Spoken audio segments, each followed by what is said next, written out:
Une ville pittoresque nichée entre forêt et rivière.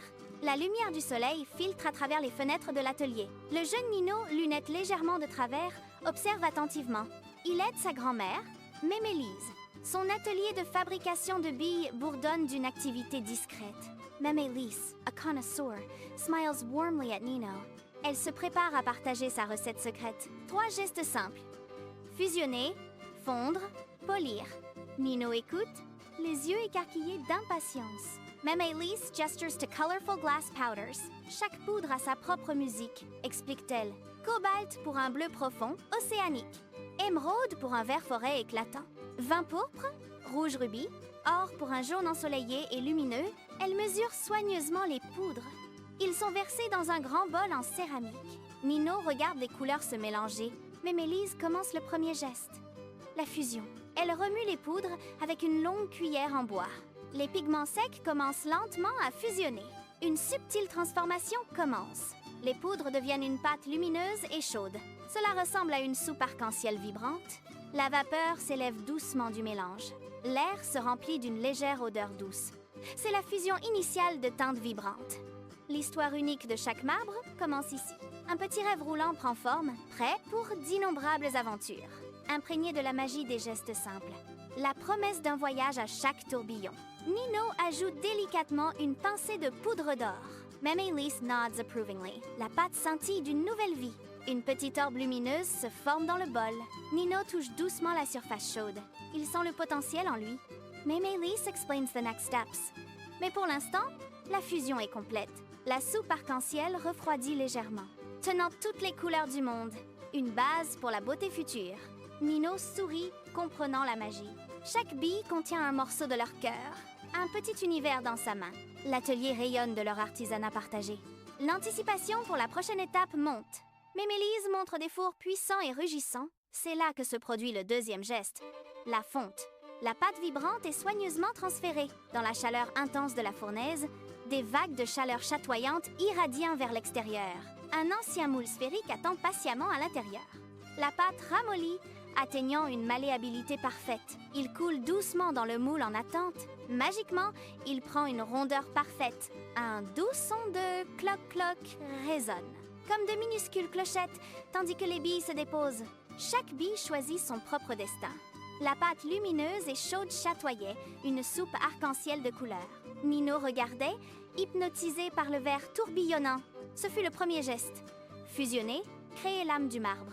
Maintenant, le deuxième geste, la fonte, a commencé sa transformation. Mémélise a soigneusement ramassé la pâte lumineuse. Elle l'a versée dans des moules sphériques anciens.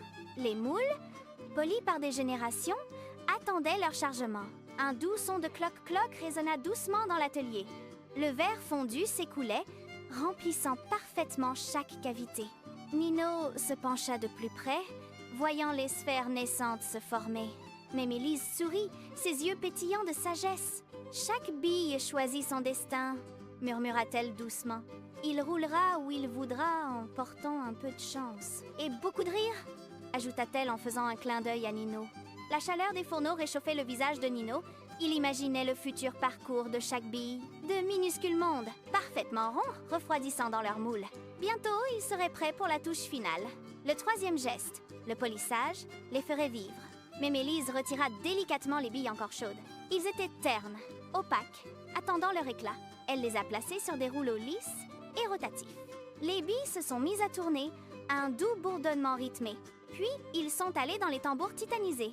À l'intérieur, ils les gringolaient et dansaient comme de minuscules artistes. Les tambours vrombissaient, un son continu et apaisant. Nino a regardé la transformation se dérouler. Lentement, imperceptiblement, les billes commencèrent à briller. Leurs couleurs s'intensifièrent, leur surface brillèrent. Mémélise croyait qu'il fallait donner à chaque bille ce qui lui était dû. Même le marbre le plus timide et le plus terne, disait-elle, a besoin d'un peu plus de lumière pour vraiment scintiller. L'atelier était plus qu'un simple lieu de création. C'était un havre de paix, un lieu de guérison tranquille. Les enfants venaient souvent, cherchant la sagesse de Mémélise. Le jeune Jules, serrant une bille cassée, entra un jour. Le marbre de son grand-père, maintenant brisé, lui apportait de la tristesse. Mémélise prit doucement les morceaux de sa main. Elle regarda Jules avec des yeux doux et compréhensifs. Même les choses cassées peuvent redevenir belles, dit-elle, avec patience, et en croyant à la magie. Elle lui a montré comment fusionner soigneusement les fragments. Nino regardait, apprenant une autre leçon de sa mémé. La magie de l'atelier ne résidait pas seulement dans la fabrication. C'était en réparant, en redonnant espoir. Jules, avec l'aide de mémé Lise, a créé une nouvelle bille. Il portait les cicatrices, mais aussi une beauté unique. Un témoignage de résilience? Une nouvelle histoire a commencé. Les gestes simples avaient une signification profonde. Fusionner, fondre, polir, créer et guérir. Chaque bille, une petite sphère d'espoir et de joie, prêt à rouler dans le monde, portant sa magie. Nino a compris le véritable art de l'atelier. Ce n'était pas seulement du verre, mais des histoires et des rêves. Les mains de Mémélise, habiles et douces, faisaient des merveilles. L'odeur du verre chaud emplissait l'air. Chaque bille, un univers miniature attendant d'être découvert. Le cloc-cloc des nouvelles billes, un rythme réconfortant. Nino sourit, sachant qu'il faisait partie de cette magie.